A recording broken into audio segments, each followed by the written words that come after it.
মুদ্রার সাথে সে মুদ্রার এই পুনরুপির সাদৃশ্য করার কারণে এমনি তো সে বেঈমান হয়ে গেছে। মোরা এক বৃন্তে দুটি কুসুম, হিন্দু মুসলমান, মুসলিম তার নয়নমণি, হিন্দু তাহার প্রাণ। এটাই হলো একদিকে রোজা, আরেকদিকে হলো পূজা। এই রোজা এবং পূজা মিলে বাংলাদেশ। তার নাম আর মুসলমানের খাতায় রাখার কোন সুযোগ, তার জন্য তওবা লাজিম, তওবা লাজিম। কোথায় রোজা আর কোথায় পূজা?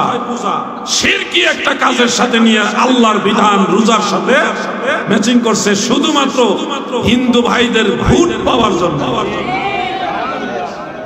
মাজারে গিয়ে আমরা দোয়া করি, আল্লাহ আমরা গুনাহগার, আপনার দরবারে দোয়া করার মতো যোগ্যতা আমল আখলাক আমাদের নাই গো আল্লাহ।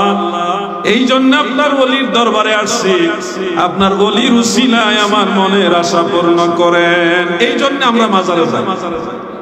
দেওয়ার মালিক আল্লাহ, আল্লাহর ওলি হলো ওসিলা।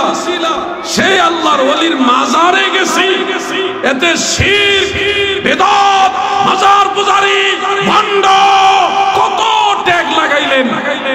আমরা আল্লাহর কাছে কোনো কিছু পাওয়ার জন্য মাজারে গিয়ে চাইলে আমাদেরকে কত গালি দেন, কিন্তু আপনারা তো আল্লাহর কাছেও চাচ্ছেন না, মানুষের কাছে ক্ষমতা গদি পাওয়ার আশায়, দুইটা ভোটের আশায় মানুষের কাছে গিয়ে রোজার পূজা এক বানাই নিতেছেন। হিন্দুদের পূজায় গিয়ে মুসলমান টুপিদারি লাগায় বসে আছেন দুইটা ভোটের জন্য। এরা তো দুনিয়া পূজারি, ওলামায়ে সু, এরা দুনিয়া লোভী, ঠিক কিনা বলে?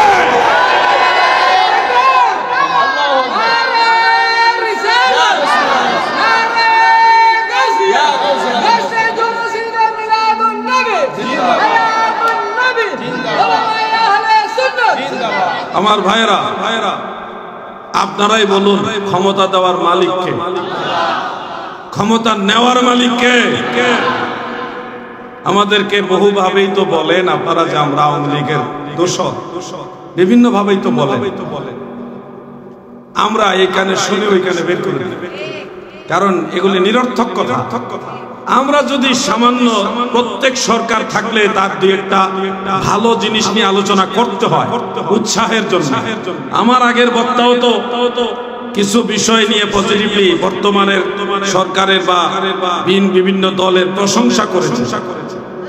কিছু জিনিসের প্রশংসা আমরা যদি করি 2 আনা, যারা আমাদেরকে ট্যাগ লাগাচ্ছে তারা তো 16 আনা করছে। তারা প্রকাশ্যে দিবালোকে হাজার হাজার মানুষের সামনে বলছে 14 গোষ্ঠী আওয়ামী লীগ, 14 পুরুষ। কি বলে নাই ভাই?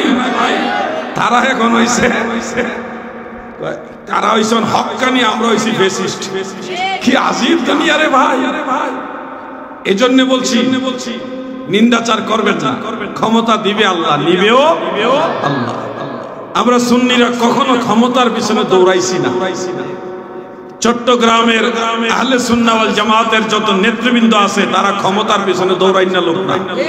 হ্যাঁ, তারা মাঝে মধ্যে অনুভব করে যে এই ধরনের সুন্নি আলেমরা, পীর মাশায়েখরা যদি মানুষের সেবার জন্য নামে, তাহলে মানুষের হক আদায় করা যথোপযুক্তভাবে সম্ভব হবে।